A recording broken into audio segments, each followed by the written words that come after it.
Your mouth is the exhaust pipe of your mind. If the engine is broken, the smoke comes out black. We have already exposed the obvious lies men tell themselves, but the roots of foolishness go deeper. There are 7 more phrases, insidious, quiet killers, that weak men say every day. These words destroy your reputation, rot your character, and keep you trapped in mediocrity. While the fool speaks to fill the silence, the Stoic speaks only to improve it.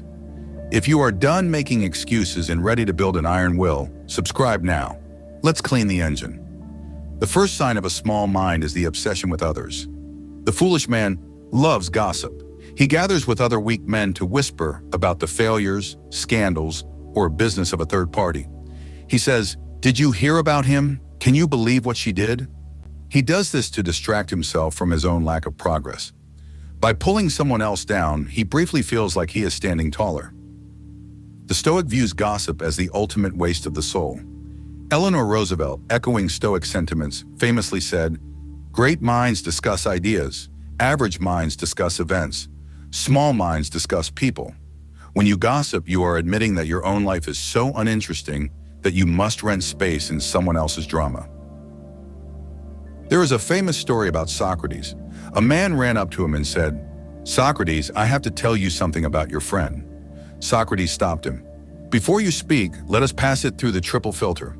First, is it true?" The man hesitated. "Well, I heard it from someone."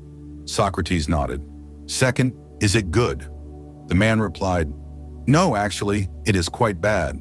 Socrates asked, "Third, is it useful?" The man admitted it was not. Socrates smiled and said, "If it is not true, not good, and not useful, why bury my mind with it?" The stupid man is a trash can for other people's rumors. The Stoic is a vault. If you catch yourself talking about people behind their backs, stop. It signals that you are a spectator in life, not a player. The foolish man is addicted to the what if. He is paralyzed by catastrophic thinking. What if I lose my job? What if she leaves me? What if the market crashes? He lives in a future that hasn't happened yet, suffering 1,000 tragedies that exist only in his head. He creates a horror movie in his mind and then pays to watch it over and over again. This is not preparation, it is cowardice. Seneca, the great Roman Stoic, wrote to his friend Lucilius with a profound truth. We suffer more often in imagination than in reality. The foolish man bleeds before the sword has even been drawn. He exhausts his energy fighting shadow monsters. Imagine a man walking through a forest at night. He sees a shape ahead, a massive, terrifying bear. He freezes, his heart pounds, he sweats, he is terrified. He stands there for an hour in agony. When the sun finally rises, he sees that the bear was just a tree stump. The fear was real, but the danger was a lie. The stupid man is afraid of the stump. The Stoic waits for the sunlight. He understands that while he cannot control the future, he can control his present anxiety. If the worst happens, he will handle it then, with the same weapons of reason he possesses now. Do not mortgage your present peace to pay for future trouble that may never arrive. This is the procrastinator's prayer. I'll start the diet tomorrow. I'll write the book tomorrow. I'll apologize tomorrow. The foolish man believes he has an infinite supply of days. He treats tomorrow as a magical land where he will suddenly have more energy, more discipline, and more motivation. But tomorrow is a liar. When tomorrow comes, it is just another today, and he will push the promise back again. Marcus Aurelius, writing to himself in his tent on the warfront, asked himself, "You could leave life right now. Let that determine what you do and say and think." He knew that death doesn't just happen at the end of life. Death is happening right now. Every second that ticks by is a second claimed by death. There is an old fable about the devil auctioning off his tools. The most expensive tool was not malice or hatred. It was a small wedge called delay. The devil explained, "With this tool, I don't have to stop a man from having good intentions. I just have to get him to wait." When you say, "I'll do it tomorrow," you are arrogant. You are assuming you will be here tomorrow. The Stoic acts with urgency. He realizes that the only time he can act is the immediate present. If it is worth doing, it is worth doing now. A stupid man plans a perfect life. A wise man lives an imperfect one today. Envy is the religion of the mediocre. When the foolish man sees another man succeed, whether in business, fitness, or love, he protects his ego by dismissing it. He just got lucky. He had rich parents. He was in the right place at the right time. By attributing success to luck, the foolish man excuses his own laziness. If success is just a lottery, then he doesn't have to try. He drinks the poison of envy and expects the other man to die. The Stoic looks at success differently. He sees the hidden iceberg. He knows that what looks like luck is usually the intersection of preparation and opportunity. Epictetus taught that we should never be envious of a person with power or wealth because we do not know the price they paid for it. Everything has a cost. You see the man's gold, but you don't see his insomnia, his stress, or his sacrifice. Imagine two farmers. One prays to the gods for rain every day but never plants seeds. The other wakes up before dawn, tills the soil, fertilizes the ground, and plants the seeds. When the rain finally comes, the second farmer gets a harvest. The first farmer shouts, "You are just lucky the rain came." The second farmer smiles. Without the rain, he would have had nothing, but without the seeds, the rain would have been useless. Stop looking at your neighbor's bowl to see if he has more than you. Look at your own bowl and get to work filling it. The desire for revenge is the hallmark of a weak spirit. The foolish man holds on to grudges like treasures. If someone insults him or wrongs him, he obsesses over how to get even. I will show him. I will make him pay. He allows the person who hurt him to continue hurting him long after the event is over. He rents out a room in his head to his enemy, free of charge. Marcus Aurelius gave the ultimate advice on this. The best revenge is to be unlike him. If you return hate with hate, you become the very thing you despise. You lower yourself to their level. Consider the metaphor of the man who picks up a burning hot coal to throw it at his enemy. Who gets burned first? The man holding the coal. The foolish man burns his own hand, hoping the heat will reach someone else. The Stoic practices forgiveness, not because he is a pushover, but because he refuses to carry unnecessary luggage.